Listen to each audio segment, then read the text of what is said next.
அனைவருக்கும் வணக்கம். கரூர் கூட்ட நெரிசல் மரணத்திற்கு பிறகு தாவேகா தலைவர் விஜய் அவர்கள் கலந்து கொள்கிற கூட்டம் இன்றைக்கு ஈரோடு நடைபெற்றது. அதிமுக தூக்கி எறியப்பட்ட செங்கோட்டையன் தாவேகா இணைஞ்ச பிறகு நடக்கக்கூடிய கூட்டம் இருந்தாலும் 10 நாட்களாக ஹைப் கொடுத்து செங்கோட்டையன் தன்னுடைய மாச காட்டுறதுக்காக மாங்குன்னு உழைச்ச கூட்டம் இருந்தாலும் தாவேகா தரப்புல இந்த கூட்டத்திற்கு கடுமையான எதிர்பார்ப்பு இருந்தது. அந்த எதிர்பார்ப்பை விஜய் பூர்த்தி பண்ணியிருக்காரா? இந்த கூட்டத்தில் நடந்த சம்பவங்கள் என்ன அப்படிங்கிறதா இந்த காணொலியில நம்ம தெளிவா பார்க்க போறோம். நீதி வழங்கும் போது அண்ணன் தம்பி சொந்தம் பந்தம் பணக்கார ஏழை எதையுமே பார்க்க கூடாதுடா, நாயத்தை மட்டும் தான் சொல்லணும். இந்த கூட்டத்தில் விஜய் என்ன பேசுவார் அப்படிங்கிறத நேத்தே சாட்டில் நம்ம காணொலியா வெளியிட்டு இருந்தோம். அப்போ சில பேர் கேட்டாங்க, நீங்க என்ன காளை யானியா, விஜய் என்ன பேசுறாரு உங்களுக்கு எப்படி தெரியும்னாங்க. விஜய் என்ன பேசுவாருங்கிறது காளை யானி தேவை கிடையாது, கூகுளில் போய் பார்த்தாலே தெரியும். இப்போ ஈரோட்டுக்கு ஒரு போறாருன்னா ஈரோட்டின் சிறப்புகள் சர்ச் பண்ணி பார்த்தா அது கிடைக்கும். மதுரை திருச்சிக்கு வராரா, திருச்சியின் சிறப்புகள் போட்டால் கிடைக்கும். அதே போல் தமிழ்நாடு முழுக்க கூகுளில் சர்ச் பண்ணாலே அந்த ஊருடைய சிறப்புகள் வந்துருக்கும். மதுரையில் இப்போ யாராவது கூட்டம், மதுரையின் சிறப்புகள் போட்டால் மீனாட்சி அம்மன் கோயில், தெப்பக்குளம், நாயக்கர் மகால் அப்படின்னு வரும். அப்புறம் திருப்பரங்குன்றம், அப்புறம் அதோட பிரச்சனை, சிக்கந்தர் பிரச்சனை வந்துடும், பிரச்சனையும் வந்துடும், அங்கே உள்ள சிறப்புகள் வந்துடும். இதைத்தான் ஏன் பேச போகிறாரு பட்டிமன்ற பேச்சாளர்கள். அந்த ஊருக்கு போனால் திருநெல்வேலினா வாகையடி முக்கு தான், நெல்லையப்பர் கோயில் தான், லாலா கடை ஸ்வீட்ஸ் தான் அப்படின்னு பேசுவாங்க. அந்த பட்டிமன்ற பேச்சாளர் பேசுகிற ஃபார்மெட்டில் அதே டெம்ப்ளெட்டில் தான் தாவேகா தலைவர் விஜய் பேசுகிறார். இவர் என்ன பேச போகிறான்னு கணிக்கிறதுக்கு நம்ம என்ன கல்வியோவாக கூட்டுற முடியும்? அது மாதிரி ஈரோட்டுக்கு போய் ஈரோடுனா மஞ்சள் தான், ஈரோடுனா நம்ம கொள்கை தலைவர் பெரியார் தான், பெரியார் பிறந்த மண்ணு, பேக்கரியில் நின்று நீ தின்னுபாரு பண்ணு அப்படிங்கிற மாதிரி தான் பேசுவார். அப்புறம் விவசாயிகள், அப்புறம் காவிரி, அந்த விவசாயிகள் படுற பிரச்சனை, அப்புறம் 4 திமுக என்ன ஸ்டாலினங்கள் இப்படி கெட்டு போயிடுவாங்க. அதே மாதிரி 33 நிமிஷம் பேசியிருக்காப்லங்க. நீங்க கண்டென்ட் ரிலீஸ் ஆயிருச்சு, நாளைக்கு என்ன பேச போறாருங்கிறது. இது பேப்பர் ஏதாவது வெளியில வந்துருச்சா? ஏங்க நாளைக்கு என்ன பேச போறாருங்க நான் பேசுறேன் பாருங்க. நெஞ்சில் குடி இருக்கும் நண்பா நண்பீஸ் தோளா தோலிஸ். ஈரோடுனாலே நமக்கு எல்லாருக்கும் தெரியும், நம்ம கொள்கை தலைவர் ஈவேரா பெரியார் பிறந்த மண்ணு அப்படின்னு சொல்லுவாப்ல. அப்புறம் பாத்தீங்கன்னா ஈரோடுனா நமக்கு பெரியார் மட்டும் தானா, ஈரோடுனா நமக்கு மஞ்சள் நகரம். அப்புறம் பாத்தீங்கன்னா இந்த ஈரோட்ல நிறைய பிரச்சனை இருக்கு, விவசாயிகளுக்கு பிரச்சனை இருக்கு. ஈரோடுனா பெரியார் தான், மஞ்சள் ஜவுளி, அந்த ஜவுளி நெசவாளர்கள் பாதிக்கப்படுறாங்க. ஸ்டாலினங்கள் இதை பேசலன்னா நான் இனி விஜய பேசலங்க. அதாவது நான் கூட விளையாட்டு தான் சொன்னேன், ஆனா உண்மையிலேயே எழுதி கொடுத்துருக்காங்க. மஞ்சள், காவிரி, அப்புறம் ஈவேரா அப்படின்னு எழுதிட்டாங்க. கூடுதலாக காளிங்கராயரை சேர்த்துட்டாங்க. காளிங்கராயன் கால்வாயை கட்டிய காளிங்கராயை சேர்த்துட்டாங்க. இப்போ இந்த காளிங்கராயரை முதல்ல பேசுறதா, பெரியார முதல்ல பேசுறதா, எதை முதல்ல பேசுறதுங்கிற குழப்பத்தில் கோயம்புத்தூர் ஏர்போர்ட்ல இருந்து ஈரோடு போற தண்டியும் மண்டையிலே முட்டிட்டு போயிருக்காப்புல. இப்போ அம்மா வந்து வீட்டில் தேங்காய், கடலைப்பருப்பு, சீனி 3 வாங்கிட்டு வந்தோம்னா தேங்காய் கடலைப்பருப்பு சீனி, தேங்காய் கடலைப்பருப்பு சீனி, தேங்காய் கடலைப்பருப்பு சீனி. அப்போ கடைக்கு போகிறதுக்குள்ளே 3ல் ஏதாவது ஒன்று மறந்துடுவோம். அதே மாதிரி இவர் 3ல் ஏதாவது ஒன்று மறந்துடக்கூடாதுங்கிறதுக்காக சரி மங்களகரமாக ஆரம்பிப்போம். முதல்ல மஞ்சள் இருந்து மஞ்சளை யாவும் சொல்லி கூட்டத்துக்கு போனால் முதல்ல என்ன பண்ணுவாங்க, வணக்கம் சொல்லுவாங்க. இப்போ ஒவ்வொரு கட்சி தலைவர்களும் ஒவ்வொரு ஸ்டைல் வச்சுருக்க மாதிரி விஜய் ஆரம்ப காலம் தொட்டே என் நெஞ்சில் குடியிருக்கும் நண்பா நண்பீஸ் தோல்லா தோல்லிஸ் பாப்பில். இப்போ இந்த நெஞ்சில் குடியிருக்குமே விட்டாச்சு. ஏன்னா நெஞ்சில் குடியிருக்கும் நண்பா நண்பீஸ் தோல்லா தோல்லிஸ் எல்லாம் வணக்கம், எப்படி இருக்கீங்க, வைப் பண்ணலாமா, பிளாஸ்ட்னா மஞ்சள் மறந்துடும். இப்போ என்ன பண்ணிட்டாங்க, ஏறின உடனே மஞ்சள் மஞ்சள் மஞ்சள் மஞ்சள் மஞ்சள்ன்ட்டு வராப்புல. வந்த உடனே மைக்கை பார்த்த உடனே மஞ்சள் மஞ்சள். அதுக்கு நீங்கள் பேசாமல் ஒரு பாட்டை யாவும் வச்சுருக்கலாம். ஏன்னா பேப்பரோட எழுதி வச்சுருக்காங்க ஒரு ஸ்டாண்டை போட்டு. போன தடவை வந்து வெண்ணிலவே வெண்ணிலவே வெக்கம் ஏனம்மா அப்படிங்கிற மாதிரி இப்போ மஞ்சள் பூசும் வஞ்சி பூங்கொடி கொஞ்சி பேசி கொஞ்சம் பைங்கிளி வாசப்பூவின் தேனே வண்ண நிலாவே மானே காவல் ஏது கட்டுக்கள் ஏது காற்றாறு பாயும் போது மஞ்சள் பூசும் வஞ்சி பூங்கொடி அப்படின்னு மஞ்சளை ஏன் வச்சுருந்தீங்கன்னா இல்லை காட்டாறு வருது காவிரி ஏன் வச்சுருக்கலாம். எப்படி ஒரு பாட்டை ஏன் வச்சுன்னு வச்சுக்கோங்களேன், ஸ்கிரிப்ட் மறக்காது. அது மாதிரி ஏன்னா பாடகர்கள் தான் ஸ்டாண்டை போட்டு ஒரு பேப்பரை வச்சு பாட்டு பிடிப்பாங்க. எனக்கு தெரிஞ்சு தமிழ்நாட்டு அரசியலில் பாடகருக்கு பிறகு ஸ்டாண்டு போட்டு பேப்பரை வச்சு படித்த ஒரே ஒரு அரசு கட்சி தலைவர் இவர் தான் மாற்றத்திற்கான தலைவர்னு தன்னை நம்பிக்கிட்டு இருக்காப்புல. இந்த விஜய் 9 நிமிஷம் பேசினான்னு 10 நிமிஷம் பேசினான்னு நான் என்ன பேசுறேன்னு பாருங்க சார், அதை தான் சார் பார்த்துருக்கேன் சார். பேச்ச துவங்கின உடனே ஈரோட்டு மஞ்சளை பற்றி பேசினாப்புல. சரி ஈரோட்டு மஞ்சள் வியாபாரிகள், மஞ்சள் விவசாயிகள் படக்கூடிய கஷ்டத்தை பேச போகிறேன்னு பார்த்தா மஞ்சள்னா மங்களகரமானது, அதனால தான் நம்ம கொடியில் வச்சுக்கணும் அப்படி வரும் பார்க்குறாங்க. ஓ இதுதான் மஞ்சளா, மஞ்சள்னாலே வைப்பு தான் போகிறோம். அப்படி சிகப்புனா வைப்பு கிடையாது, ரெட்டு வைப்பு கிடையாது, மஞ்சள்னா தான் வைப்பு. என்ன அப்போ கருப்புன்னா நெருப்பு வெறுப்பா, இது என்ன, அது நிறத்தின் வச்சு ஒரு வந்து அது வைப்பு பண்ணும், மஞ்சள் வைப்பு பண்ணும், சிகப்பு வைப்பு பண்ணாது, வெள்ளை வைப்பு பண்ணாது, பிளாக் வைப்பு பண்ணாது. அப்ப நிறத்தை வச்சு தான் நீ வைப்பு பண்ணுவ. அதாவது வைப்புங்கிறது அவர் கிட்டத்தட்ட புரட்சிங்கிறாப்புல, ஒரு புரட்சிகரமானது மஞ்சள் அப்படிங்கிறாப்புல. மஞ்சள் வெறும் மங்களகரமானது மட்டும்தானா? அது வைப்பானது மட்டும்தானா? மஞ்சள் என்பது, அதுவும் ஈரோட்டு மஞ்சள் என்பது உலகத்திலேயே, மரியாதைக்குரிய மிஸ்டர் விஜய் அவர்களே, உலகத்திலேயே குர்குமின் என்கிற வேதிப்பொருள் நிறைந்த ஒரு பொருள். அந்த குர்குமின் என்கிற வேதிப்பொருள் இருப்பதனாலே அது புற்றுநோயை தடுக்கக்கூடிய ஒரு வேதிப்பொருளாக செயல்படுது. புற்றுநோயை தடுக்கக்கூடிய குர்குமின் அதிகமாக இருந்தும் ஈரோடு புற்றுநோயினுடைய மாநகரமாக மாறி இருக்கு. புற்றுநோய் அதிகமான மாவட்டமாக மாறி இருக்கு. இதை பத்தி விஜய்க்கு தெரியுமா?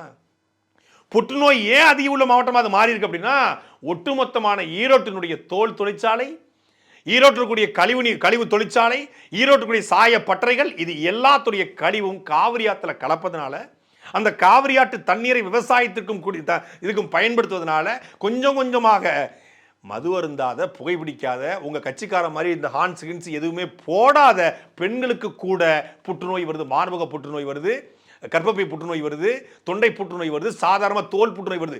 ஈரோடு இந்தியாவிலே அதிகமான புற்றுநோயாளி இருக்கக்கூடிய மாவட்டமாக மாறி இருக்கிறது. அந்த புற்றுநோயை சரிப்படுத்தணும்னா அங்க இருக்கக்கூடிய தொழிற்சாலை இழுத்து மூடணும். தொழிற்சாலை இழுத்து மூடணும்னு சொன்னா, தொழிற்சாலை கழிவுகளை அவங்களே சுத்திகரிச்சுக்கணும்னு சொன்னா முதலாளி நிக்க மாட்டான். முதலாளி எடுத்து பேசக்கூடாது. ஏன்னா முதலாளிகிட்ட காசு வாங்கணும், பெரிய முதலாளி தான் நாளைக்கு சீட்டு கொடுத்து தேர்தலை நிப்பாட்டணும், முதலாளி கோச்சு கொடுக்க, அதை பேசாம தவிர்த்துட்டு போற இவர் தான் மக்களுக்கான தலைவர்னு நம்பிக்கிட்டு இருக்காப்ல. மஞ்சள்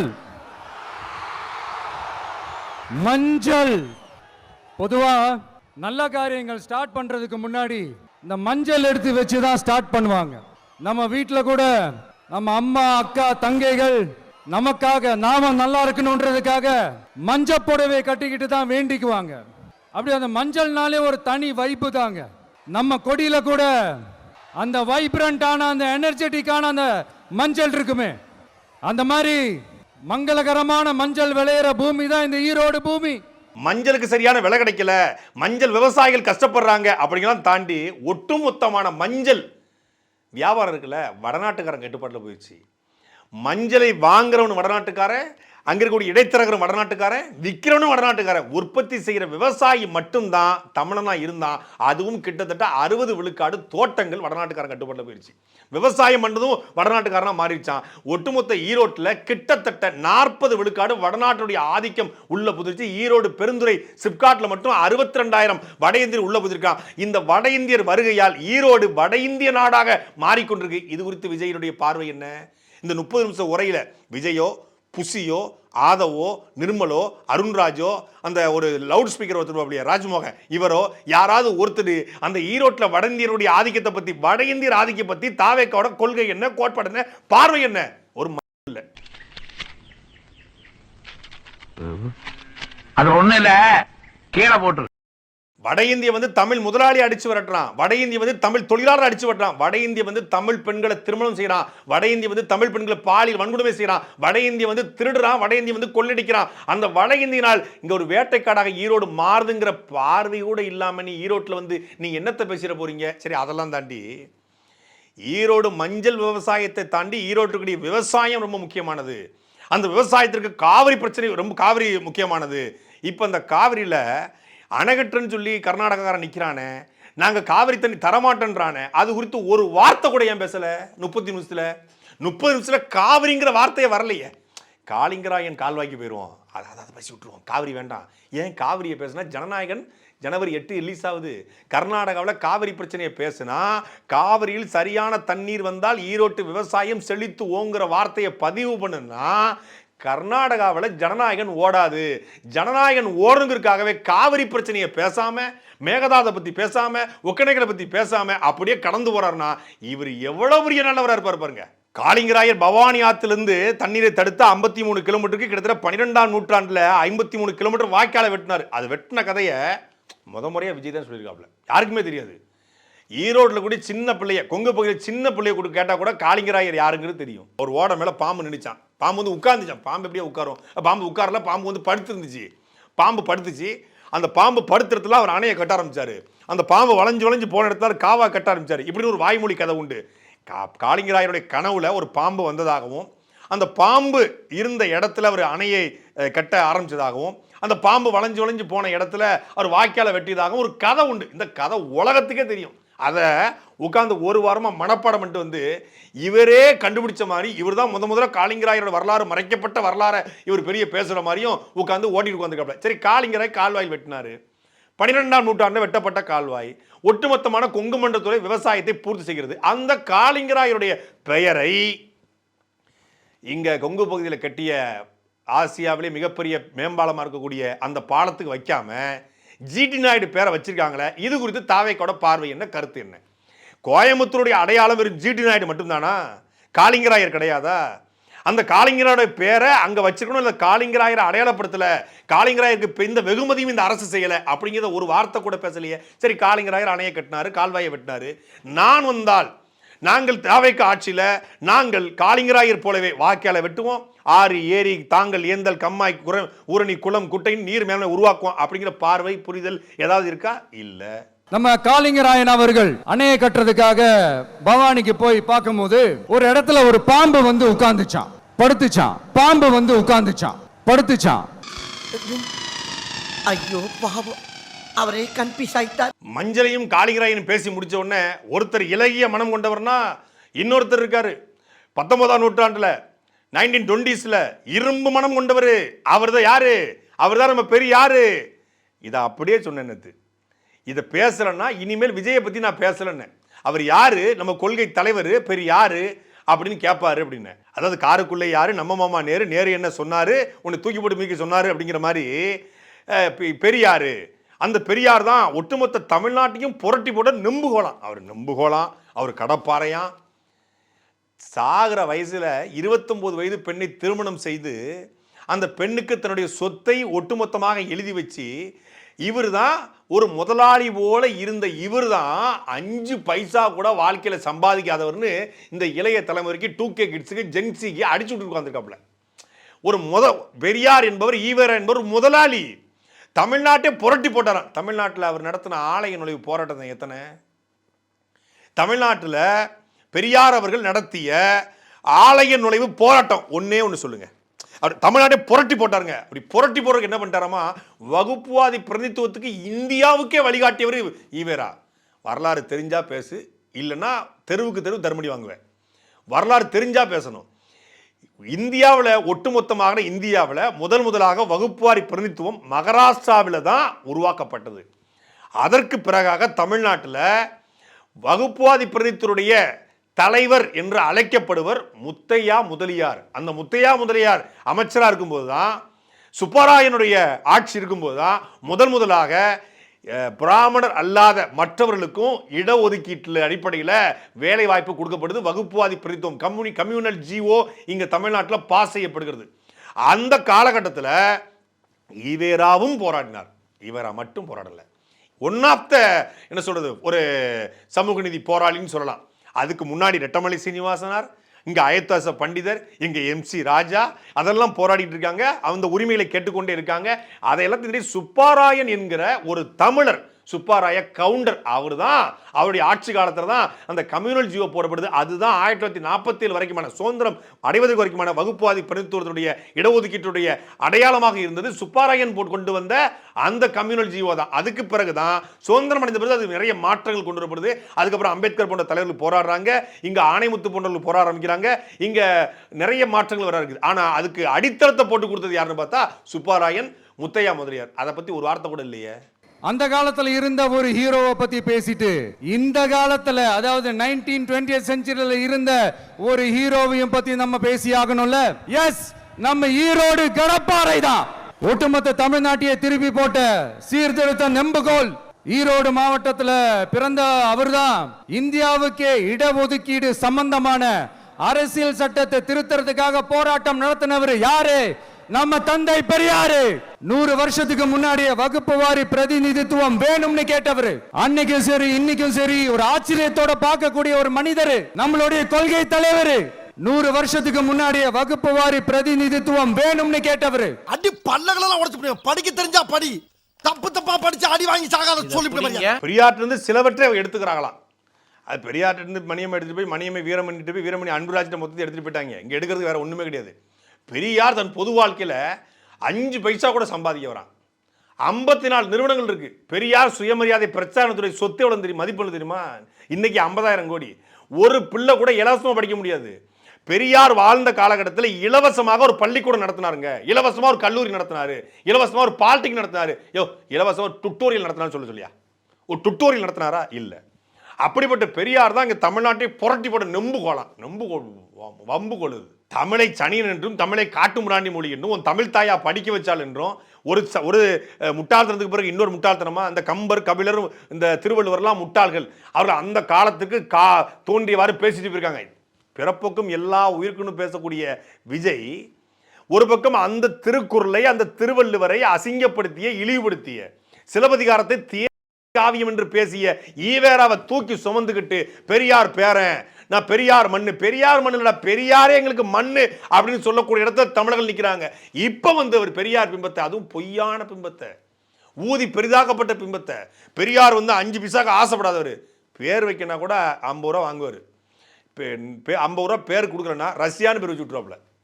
என்னங்க ரஷ்யான்னு பேர் வச்சிருக்கீங்க? ஏன் நீ பழனின்னு பேர் வைக்கும்போது ரஷ்யான்னு பேர் கூடாதா?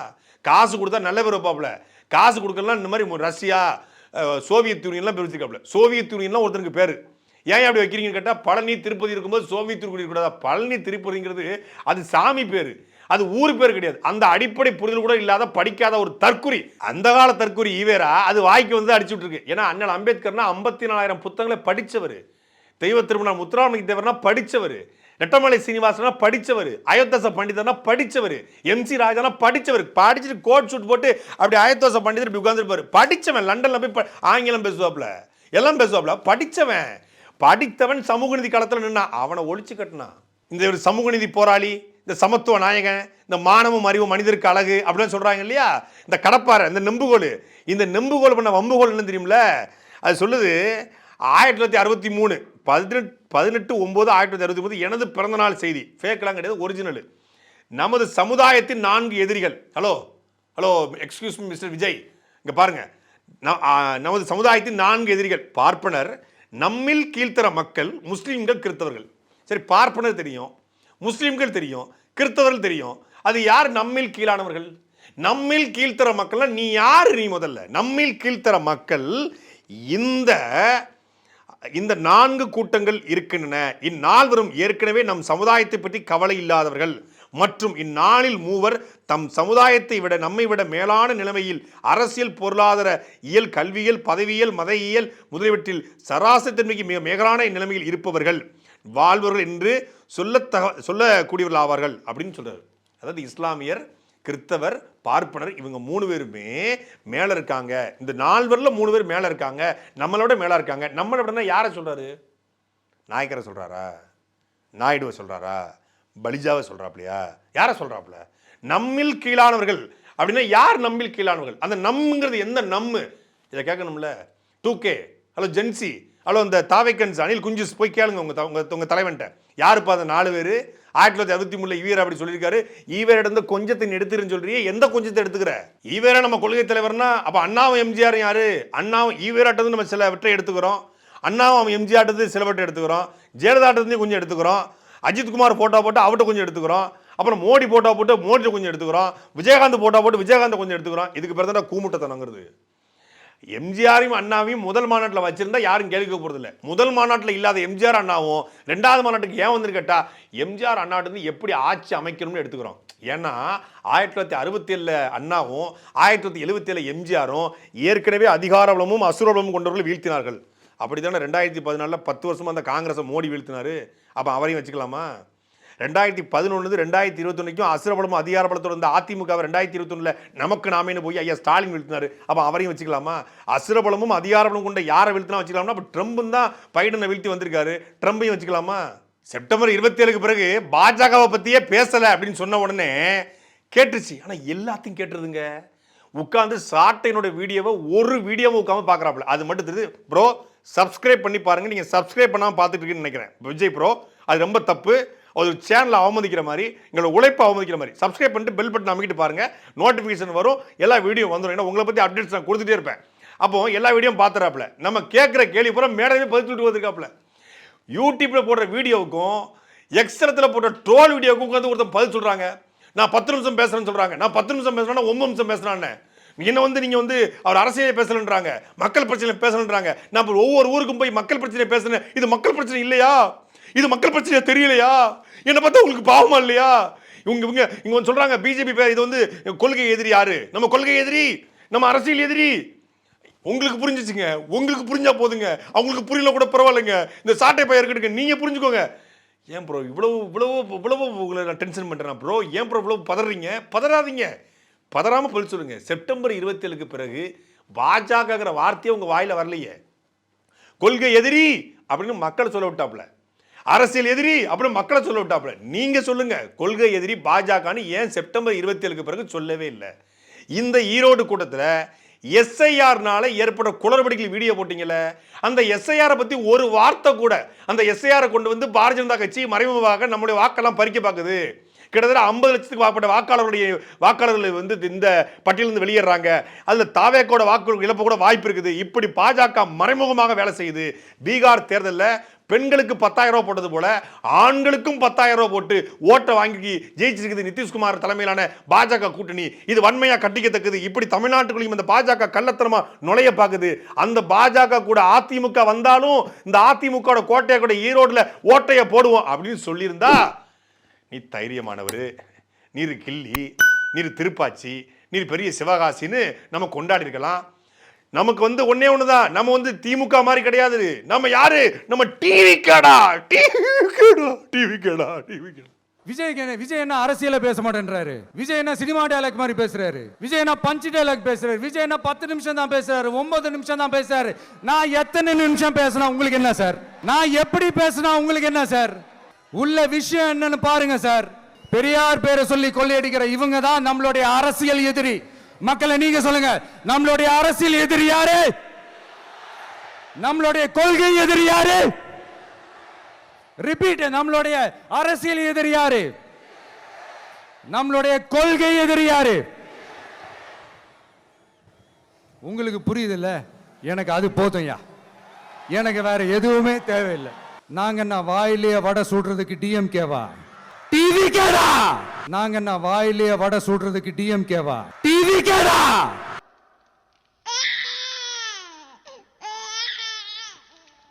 இப்படி மக்கள்கிட்ட பொய்யா சொல்றதுக்கு நாம ஒன்றும் திமுக இல்ல, நம்ம டிவி கேடா. அதுல ஒன்றும் பெரிய உணர்ச்சி இல்லையே. டிவி கேடா, டிவி கேடா, டிவி கேடா, டிவி கேடா, டிவி கேடா. டிவி ஒரு கேடான்னு தான் கேட்குது. இப்போ டிவி கே அப்படிங்கிறதுல என்ன ஒரு உணர்ச்சி இருக்கு? இப்போ தமிழண்டா, வாழும் உரிமை எவருக்கும் உண்டோ, ஆளும் உரிமை தமிழர் எமக்கே உண்டு, ஒரு உணர்ச்சி இருக்கு. வந்தவரை எல்லாம் வாழ வைப்போம், சொந்தவரை ஆள வைப்போம் அப்படின்னு ஒரு உணர்ச்சி இருக்கு. இப்போ தமிழன் அப்படிங்கிறது ஒரு உணர்ச்சி. தமிழண்டா அப்படின்னு சொல்லலாம். டிவி கேடா அப்படின்னு சொல்ல முடியும். இப்போ என்டி கேடா, ஏடிஎம் கேடா, டிஎம் கேடா, காங்கிரஸ்டா, காம்ரேட்ஸ்டா, இப்படியாடா ஒரு உணர்ச்சி ஒரு இது சொல்ல முடியும். டிவி கேடாங்கிறதுல என்னது? எந்த ஃபீல்டுமே வரலையே bro. What bro, this is very wrong bro.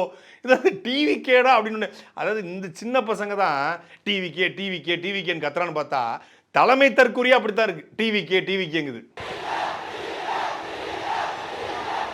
இதுக்கெல்லாம் யார் காரணம் தெரியுமா?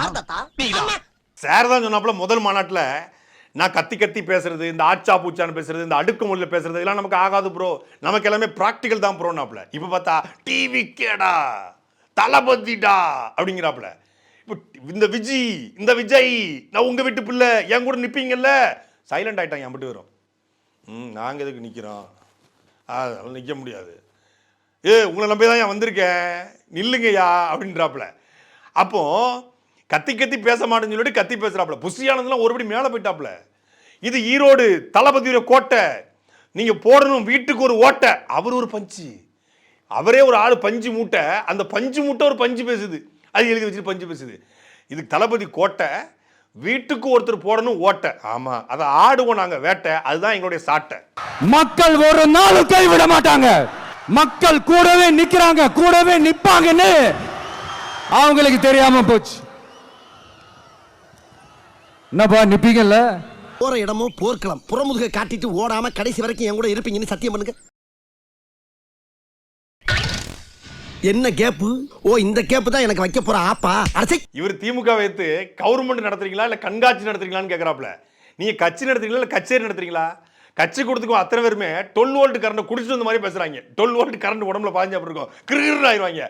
அது மாதிரி அதுவும் இந்த ராஜ்மோகன்லாம் எப்போ வாய் இருக்குங்கிறக்கா இப்படியாப்பா கூறுறது? அதாவது பொழைக்கன்னு முடிவு பண்ணிட்டீங்க. அதாவது ஒரு சம்பளம் கொடுத்துறாங்க வாய்ஸ் ஆஃப் காமன்ல, மாச சம்பளம் போட்டு கொடுத்துறாங்க. மாச சம்பளத்துக்கு 10 to 6 வேலை பார்த்துருக்காப்ல. ஆதவர்ஜினாவுக்கு கீழே 10 to 6 வேலை பார்த்துட்டு இருக்காப்ல வாய்ஸ் ஆஃப் காமன்ல. அந்த வேலை பார்க்கறதுக்காக கூவுறாப்புலங்க. புரட்சி என்பது அவர் புன்னகைத்தாலே வந்துடும். வாழ்க்கையில் நீ புரட்சிங்கிறத படிச்சிருக்கே இல்லையா? ஒரு புரட்சி இவர் புன்னகைத்தால் புரட்சி வெடிச்சிருமா? யார்? விஜய் புன்னகைச்சா புரட்சி வெடிச்சிருமா? என் புன்னைக்கு சொல்லு புரட்சி வெடிக்கட்டும், நான் பார்க்குறேன். புன்னைக்கு சொல்லுப்பா புரட்சி வெடிக்கட்டும்.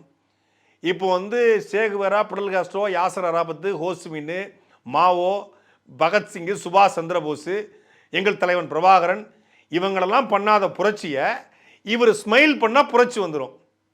Bro what bro, this is worst bro. திக்கெட்டும் திசையெட்டும் இருந்து பெரியோர்களும் தாய்மார்களும் கூடி இருந்தது இந்த ஒரு நொடிக்காகத்தான். நேரகில் பார்த்து கொண்டிருக்கக்கூடிய உலக தமிழர்களே, தமிழக வெற்றி கழகத்தினுடைய வெற்றி தலைவர், வருங்கால முதல்வர், தமிழ்நாட்டின் தலையெழுத்தை மாற்ற போகிற மந்திரம், தர்மத்தாயின் தல புதல்வன் உங்கள் முன்னால் ஈரோடு மண்ணில், நம் கொள்கை தலைவர் மண்ணில் வெற்றி தலைவர் இதோ வருகிறார். இப்படி சோறு திங்கிறக்கு எவ்வளவு மானம் கட்டு போய் தெரிய வேண்டியிருக்கு தெரியுமா? பேசுறாங்க பேச்சு. காஞ்சிபுரம் ஜேபிஆர் கூட்டத்தில் போய் நம்ம ஒவ்வொரு வீட்டுக்கும் வீடு இருக்கணும், வீட்டுக்கு ஒரு பைக் இருக்கணும், காரும் தான் இலக்கு, காரும் தான் லட்சியம், இதெல்லாம் நம்ம ஆட்சிக்கு வந்து நம்ம செய்வோம், அதுக்கான வாழ்வாதாரத்தை உயர்த்துவோம் அப்படின்னாப்புல. நான் பேசுகிற தப்பாக புரிஞ்சுக்கிட்டாங்க, எல்லாத்தையும் தப்பாக இது பண்ணிட்டாங்க. மொத்த 33 நிமிஷத்தில் கிட்டத்தட்ட 20 நிமிஷம் தன்னை ட்ரோல் பண்ணதுக்கும் தன்னை விமர்சனம் பண்ணதுக்கும் குறிப்பாக சாட்டில் வந்த வீடியோக்கும் பதில் சொல்லிட்டு வந்திருக்காப்புல. அதாவது நான் அப்படி சொல்லலை, ஒவ்வொருத்தருடைய வாழ்வாதாரத்தை உயர்த்தி பொருளாதாரத்தை உயர்த்தி, அந்த வாழ்வாதாரம் உயரும்போது பொருளாதாரம் உயர்ந்து இந்த சோனியோட அம்மாவை வந்து கையில் வச்சு தாங்கு அப்படி அது மாதிரி இவர் வாழ்வாதாரத்தை உயர்த்தி பொருளாதாரத்தை உயர்த்துறோம். வாழ்வாதாரத்தையும் பொருளாதாரத்தையும் எப்படி உயர்த்துவீங்க? சிப்காட் வேணுமா வேண்டாமா? இந்த ஃபாக்ஸ்கான், இந்த சாம்சங், இந்த வின்ஃபாஸ்ட் இதெல்லாம் வேணுமா வேண்டாமா? தற்சார்பு பொருளாதார கொள்கைனா என்ன? அதன் அடிப்படையில் நீங்கள் செய்வீங்களா மாட்டீங்களா? நிலமும் வளமும் சார்ந்த தொழிலாளர் உருவாக்குவீங்களா இல்லை அந்நிய முதலீட உள்ள ஊக்குவிப்பீங்களா? இப்படி இந்த கேள்விக்கு பதில் என்ன? இதெல்லாம் தெரியணும்ல. 9 லட்சம் கோடி கடன் இருக்கு, இந்த கடனை எப்படி அடைப்பீங்க? கடன் இல்லாத மாநிலமாக தமிழ்நாடு எப்படி உருவாக்குவீங்க? நான் இலவசத்துக்கு எதிரி இல்லை, இலவசம்னு சொல்லாதீங்க, அது அவமானப்படுத்துக்கு சமம். சலுகைன்னு சொல்லுங்க. சூப்பர். அவங்க விலையில்லா மடிக்கணின்றாங்க, இவர் சலுகைன்னு சொல்லணுமா? இலவசம்னா இலவச கல்வி, இலவச மருத்துவம், இலவச குடிநீர், இந்த மூன்றையும் தவிர, இது மூன்றும் மக்களுடைய அத்தியாவசியம், அவசியம், தேவை. இதை தவிர்த்து விட்டு மற்ற எல்லாவற்றையும் அந்த மக்களே உழைத்து சம்பாதித்து அந்த பணத்தில் வாங்குற அளவுக்கான ஒரு பொருளாதாரத்தை உயர்த்துவேன். அப்போ முதல்ல கல்வி, கல்விக்கேற்ற வேலை, வேலைக்கேற்ற சம்பளம், அந்த சம்பளத்தை கொண்ட தன்மானமிக்க தன்னிகர் இல்லாத ஒரு வாழ்வு அப்படிங்கிறதான் கோட்பாடாக இருக்கணும். அதுக்கு நான் இந்தந்த திட்டங்கள் வச்சிருக்கிறேன், இந்த திட்டத்தில் இவ்வளோ வருமானம் வரும், ஏற்றலும் ஈட்டலும் காத்தலும் காத்த வகுத்தலும் வல்லதரசு என்பது போல நல்ல திட்டத்தை ஏற்றுவேன், அதை வந்து ஒரு தொழிலாக்குவேன், அந்த தொழிலிருந்து வருமானத்தை வச்சு நான் பள்ளிக்கூடம் கட்டுவேன், மருத்துவமனை கட்டுவேன், நான் வந்து குடிநீரை தூய குடிநீர், இந்த சூயஸ் போல மக்களுக்கு கொடுக்காம இலவசமாக தண்ணி கொடுப்பேன் அப்படிங்கிற திட்டம் இருக்கா? காஞ்சிபுரத்தில் நாம பேசும்போது இந்த மாதிரி உங்களால் அமைக்கப்பட போற ஆட்சியில் நம்ம ஆட்சிக்கு வந்த உடனே என்னெல்லாம் செய்ய போறோன்றது சிலது சொன்னோம். அதையெல்லாம் தப்பா புரிஞ்சுக்கிட்டு இப்போ சொல்றேன், விளக்கமா சொல்றேன், நான் சலுகைகளுக்கு எதிரானவன் கிடையாது. மக்களுக்கான சலுகைகளை இலவசம்னு சொல்லி அசிங்கப்படுத்துறதுல எனக்கு உடன்பாடு கிடையாது. மக்கள் காசுல மக்களுக்கு செய்யறதை எப்படி இலவசம்னு சொல்லுவீங்க? மக்களின் காசை எடுத்து மக்களுக்கு திருப்பி கொடுக்கறதை இலவசம் என்று சொல்வதை எப்படி நீங்கள் ஏற்கிறீர்கள்? மக்கள் காசுல மக்களுக்கு செய்யறதை எப்படி இலவசம்னு சொல்லுவீங்க? அப்புறம் வந்து திமுகவுக்கும் தாவேக்காக மட்டும் தான் போட்டியா அப்படிங்கிற நரேட்டிவை செட் பண்ணிட்டு இருக்காப்ல. களத்துல இல்லாதவங்களை பத்தி நாங்க பேச மாட்டோம், நம்ம மக்களோட மக்களா நிக்கிறேன், நான் மக்களோட மக்களா நிற்பேன். ஆமா, நேற்று இரவு வரைக்கும் தூய்மை பணியாளர் பிரச்சனைக்காக அவங்க கூட போராடிட்டு காலையில் பரந்தூர் மக்கள் போராட்டத்துக்கு ஆதரவு தெரிவிச்சுட்டு, அப்படியே மேல்மா விவசாயிகளுக்கு ஆதரவு தெரிவிச்சுட்டு, அப்படியே போய் திருத்தணியில் வந்து சுவரழிஞ்சு விழுந்து போன அந்த பையனுடைய வீட்டில் போய் அனுதாபம் சொல்லிட்டு அப்படியே வர்ற வெளில திருப்பூரில் வந்து குப்பையை கொட்டதுக்காக மக்கள் போராடிருக்காங்க. அதெல்லாம் பார்த்துட்டு அப்படியே தான் ஈரோட்டுக்கு வந்தாப்புல. செப்டம்பர் 27 கரூரில் 41 பேர் துள்ள துடிக்க செத்து கிடக்கிறான். சாவை அந்த செத்து விழுகிற அந்த பிணத்தை பார்த்து விட்டு தலை தடிக்க ஆச்சு பூச்சி சந்தன போட்டாச்சு இர்லாண்டி மோரு உள்ளிக்கட்ட காலு ஆச்சு பூச்சி அப்படின்னு குல்லா போட்டு ஓடி போயிட்டு மக்களோட நிற்பாராம். மக்களோட நின்னீங்களா? கட்சி ஆரம்பிச்சு 1.5 வருஷமாச்சு. இந்த 1.5 வருஷத்துல மக்களோட நீங்கள் நின்ற ஒரு போராட்டம், ஒரே ஒரு போராட்டம் சொல்லுங்க பார்ப்போம். தூய்மை பணியில் போராடினாங்க, வீட்டுக்கு வர வச்சிங்க. பரந்தூருக்கு போய் 10 நிமிஷம் பேசிட்டு ஏர்போர்ட் வேணாம்னு சொல்லலை, இங்கே வேணாம்னு சொல்கிறோம். நான் வளர்ச்சிக்கு எதிரானவும் இல்லை. சரி, ஏர்போர்ட் இங்கே வேணும்னா வேறு எங்கே வேணும்? வேறு எங்கே 5700 ஏக்கரில் விவசாயத்தை அழிக்காமல், பள்ளிக்கூடத்தை இடிக்காமல், கோவில் நிலத்தை எடுக்காமல், இல்லை வந்து ஏரி குளத்தை ஆக்கிரமிக்காமல் 5700 தமிழ்நாட்டில் எங்கே இருக்குது? இல்லை. ஏற்கனவே இருக்க சென்னை ஏர்போர்ட்டில் என்ன பிரச்சனை? புதுசாக எதுக்கு ஏர்போர்ட்டு? ஏரோட்டும் நிலத்தில் ஏர்போர்ட் கிட்ட விடமாட்டோம்னு அந்த மக்கள் போராடுறான். அந்த போராட்டம் எதுக்குன்னே தெரிஞ்சுக்காம பரந்தூரில் வேணாம், வேற எங்கேயாவது வச்சுக்கணும்னா வேற எங்கே வைக்க முடியும்? அப்படி எந்த களத்திலும் நிற்காம இப்போ நான் களத்தில் நிற்பேனா? களத்தில் நிற்பவரோடு மட்டும்தான் மோதுவேனா? களத்தில் இல்லாதவங்களை பற்றி பேச மாட்டாராமா. களத்தில் முதல்ல தாவேக்கா இருக்கா? தாவேக்கா இந்த களத்தில் இருக்கு. களம்னா முதல்ல என்ன? கேட்ட திறந்த உடனே குபுன்னு ஓடி போய் ஜனநாயகன் படத்தை பார்க்குற ரோகிணி திட்டு தான் களமா? இல்லை மலேசியாவில் வந்து ஆடியோ லான்ச் வைக்கிறீங்களே அதுதான் களமா? இவருக்கு பேர் ஜனநாயகனா? படத்தில் மட்டும் இல்லையா, நிஜத்துலேயும் ஒரு ஜனநாயகனா. கேரியரோட உச்சத்தை உதறிட்டு வந்துட்டாப்லையா, மக்களுக்காக எல்லாத்தையும் இழந்துட்டு வந்துட்டாப்லையா. அப்புறம் எதுக்கு ஜனநாயகன் ஆடியோ லான்ச்? மலேசியாவில் 2 லட்ச ரூபா டிக்கெட்டு இப்போ 20,000 வித்துட்டு இருந்தாங்க. இப்போ திருப்பி கேட்டால் 60,000 கொஞ்சம் டிக்கெட்டே இல்லை. அதாவது ஸ்டார்டிங் ரேட்டு 60,000 ரூபா ஒரு டிக்கெட். ஆடியோ லான்ச்சுக்கு ஒரு டிக்கெட் விலையை 60,000 விற்கக்கூடிய இவர் தான் ஜனநாயகன். இவர் தான் மக்களுக்காக எல்லாத்தையும் விட்டு வந்திருக்காப்புல. இவர் தான் கேரியரோட உச்சத்தை உதறிட்டு வந்திருக்காப்புல. 60,000 ரூபாய்க்கு டிக்கெட் விற்கிற மலேசியாவில் தமிழர்கள் இல்லையா? மலேசிய தமிழர்கள் என்னுடைய கடைசி படத்தினுடைய ஆடியோ லான்ச்சை இலவசமாக பார்க்கணும். நீ உண்மையிலேயே நல்லவர், உண்மையிலேயே மக்களுக்கானவர், மக்களுக்காக வந்தவர். பணம் முக்கியம் கிடையாது. பணம் என்னங்க பணம்? நான் பார்க்காத பணமா? டிக்கெட்டோட 60,000. இவர் ஒரு பக்கம் வந்து பிளாஸ்ட் வைப்பு மாசுன்னு போக, ஏன்னா மக்கள்கிட்ட பேச செய்தி இல்லை. ஒரு பக்கம் மனப்பாடம் பண்ணுது, இன்னொரு பக்கம் எழுதி வச்சது, ரெண்டையும் ஒப்பத்திட்டாப்புல. அப்புறம் அப்பப்போ மக்களை வைப் பண்ணணும்ல. நீங்கள் என் கூட நிற்பீங்கல்ல, நாம் எல்லாரும் மாஸ் தானே, இந்த சத்தம் கேட்டுகிட்டே இருக்குல்ல அப்படின்னு மாஸ் பண்ணோடனே அவன் வைப் ஆகிட்டான். அவன் ஏற்கனவே இன்னைக்கு கடை லீவு இருந்தால் நேற்று நைட்டே வாங்கி வச்சு ஃபுல்லாக ஃப்ளாட் ஆகிட்டாங்க. கீழே பார்த்தா கீழே கேமரா வச்சா ஒரு 1000 அணில் குஞ்சுகள் கீழே படுத்து கிடக்குது. பூரா அப்படி தவழ்ந்து கிடக்கு. தளபதி வந்துட்டாராடா, தளபதி வந்து பேசி போயிட்டாரா, எந்திரா அப்படிங்கிறாங்க. கீழே பூரா கிடக்குறாங்க. இன்னொரு பக்கம் பார்த்தா வைப்பில் அவன் ஸ்பீக்கர் மேலே ஏறிட்டான். ஏறணும்னு இறங்கடா ஏதாவது கரூர் மாதிரி இளவத்துட்டு போயிடாடா அப்படின்னா, இல்லை நான் இறங்க மாட்டேன், நீங்கள் முத்தம் கொடுத்தா தான் நான் இறங்குவேன் அப்படிங்கிறான். உடனே இவர் என்ன பண்ண, இது மைக்கு வேற இருக்கு, எப்படி முத்தம் கொடுக்குன்னு தெரியலன்னு சொல்லிட்டு நீ இறங்கு நான் முத்தம் கொடுக்குறேன்றாப்புல. இல்லை நீ முத்தம் கொடுத்தா தான் நான் இறங்குவேன்னு அவன் டிமாண்டை கிரியேட் பண்ண. இந்த ஊழல் பண்ணும்போது நீ கமிஷனை கொடுத்தா தான் நான் அந்த வேலையை செய்வேன், நீ இந்த வேலை செய்யணும்னா எனக்கு வந்து ஒரு லஞ்சத்தை கொடு அப்படின்னு கேட்குற மாதிரி ஒரு டிமாண்டை கிரியேட் பண்ணுற மாதிரி நீ முத்தத்தை கொடு நான் இறங்குறேன்ட்டான். ஒரு கட்சி தலைவன் உலகத்திலேயே தமிழ்நாட்டு அரசியலில் கட்சி கூட்டத்தில் போய் கட்சி தலைவர்கிட்ட இந்த மனுவை பற்றி நீங்கள் பேசினா தான் நான் இறங்குவேன், நீங்கள் மதுபான கொள்கையை பற்றி பேசினா தான் நான் இறங்குவேன், நீங்கள் வந்து தூய்மை பணியாளர் பிரச்சனையை பற்றி பேசினா தான் நான் இறங்குவேன் அப்படின்னு நம்ம கேள்விப்பட்டிருக்கோம். இப்போ மேலே ஏறி உட்காந்துக்குவாங்க. என்னப்பா உன் பிரச்சனைன்னு கேட்டால், இந்த மாதிரி வந்து எனக்கு கோரிக்கை இருக்குங்க, என் கோரிக்கை நிறைவேற்ற நான் டவரில் ஏறிட்டேன், தமிழ்நாட்டில் பூர்ண மதுவிலக்கு வரணும், விமான நிலையத்தை ஒழிக்கணும், இல்லை வந்து இந்த மாதிரி வந்து எஸ்ஐஆரில் வந்து குளறுபடிகள் இருக்குது அதை சரி பண்ணணும், இப்படி போராட்டம் பண்ணுவாங்க. இவங்க முத்தம் கேட்டு டவரில் ஏறிட்டான். முத்தம் கேட்டு டவரில் ஏறி முத்தத்தை கொடுத்தா தான் இறங்கணும்னு சொன்னால் ஒரு முத்தத்தை கொடுத்து அந்த பயலை இறக்கி விட்டுருக்காங்க. இப்படிப்பட்ட அரசியல் கட்சிகள் தமிழ்நாட்டில் இருப்பது என்பது உண்மையிலே ரொம்ப பெருமையா இருக்கு, ப்ரௌடு மொமெண்டா இருக்கு. தம்பி கீழே இறங்கு, தம்பி கீழே இறங்குப்பா, ப்ளீஸ் கீழே இறங்குப்பா.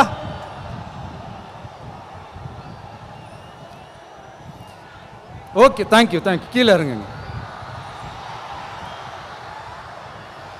கீழே இறங்குப்பா. நீ இறங்கினாதான் முத்தம் கொடுப்பேன்.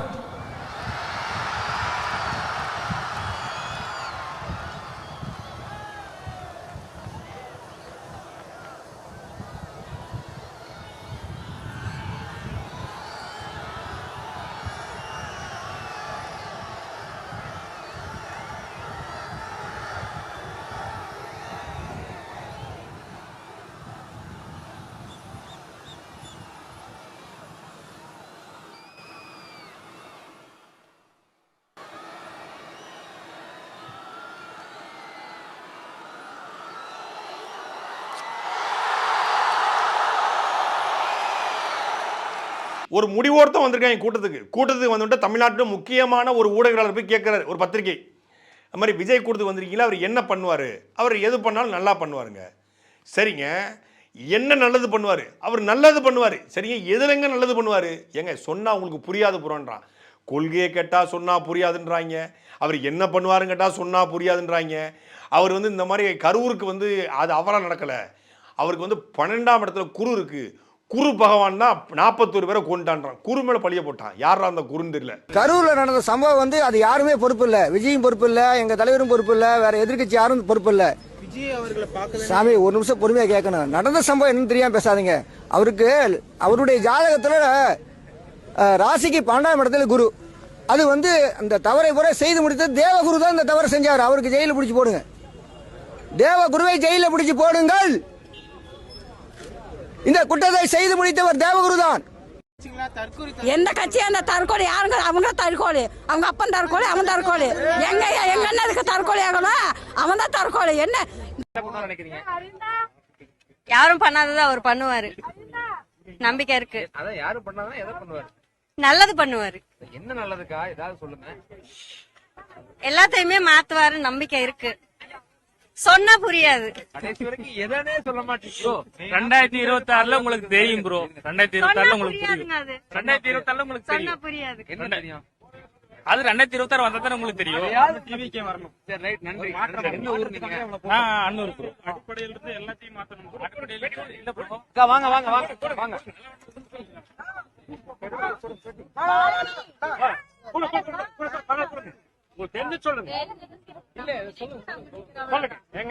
ஒரு மாற்றம் முன்னேற்றம் அதுக்கு வர மோட்டிவேட் ஆயிடும்.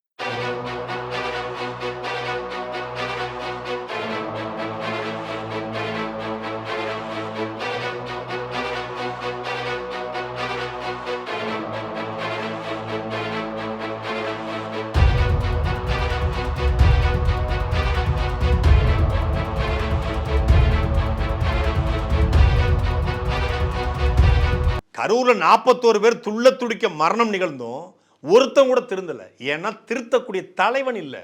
என்னைக்காவது விஜய் என் கூட்டத்துக்கு வரக்கூடியவர்கள் பாதுகாப்பாக போயிட்டு பாதுகாப்பாக வரணும், சாலைகளில் மெதுவாக போகணும், சாலை விதிகளை மதிக்கணும், ஹெல்மெட் அணிஞ்சு போகணும், மது அருந்தக்கூடாது, புகைப்பிடிக்கக்கூடாது, போதைப் பொருளை பயன்படுத்தக்கூடாது, என் கூட்டத்துக்கு வரக்கூடிய பிள்ளைகள் நல்லா படிக்கணும், இப்போ ஆஃப்-இயர்லி எக்ஸாம் நடந்துகிட்டு இருக்கு, ஒழுங்காக எக்ஸாமை எழுதுங்க. ஏன்னா பாதி வந்து பள்ளிக்கூடத்து மாணவங்க தான், ஸ்டூடெண்ட்ஸ் தான், பூரா வந்து ஸ்கூல் லீவ் விட்டு தான் வந்திருப்பானுங்க. அதெல்லாம் ஸ்கூல் 8 ஸ்கூலில் லீவு விட்டாங்க. அதை சொல்லணும்ல, என்னைக்கே சொல்லியிருக்காரா? சொல்ல மாட்டார்.